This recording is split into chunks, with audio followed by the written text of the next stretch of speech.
marijuana is a topic that is it okay to smoke? Is it not okay to smoke?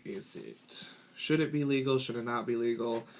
And these are debates that will probably go on forever and ever.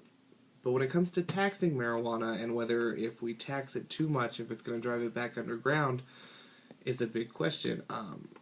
In Colorado, in the first month that marijuana was legal to sell to adults the age of 21 and older, Colorado in January raised $2 million from the taxes alone from the sale of marijuana. And when you add that to the taxes for medical marijuana, Colorado earned an extra $3.5 million in taxes from the sales of medical marijuana and recreational marijuana. So if the sales from both types of marijuana stayed constant annually, Colorado would receive roughly $42 million annually in taxes alone from the sale of marijuana. And when you compare marijuana to the sale of alcohol, in Colorado, alcohol is taxed at 20.5%, where marijuana is taxed at 25%. So roughly, alcohol is taxed at a 4.5% rate less than marijuana.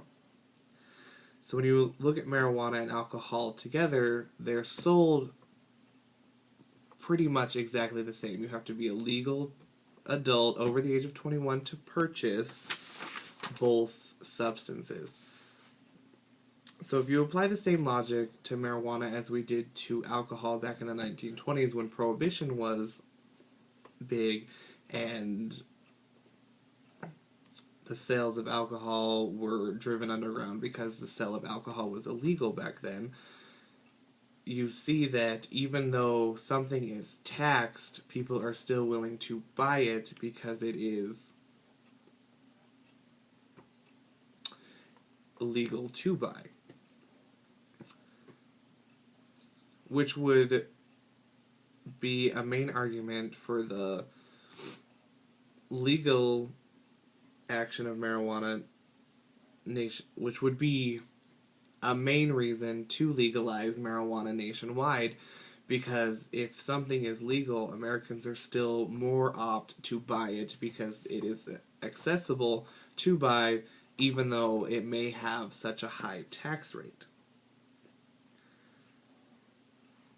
And once again, if you compare it to Prohibition, all the sales for alcohol went underground, which made, more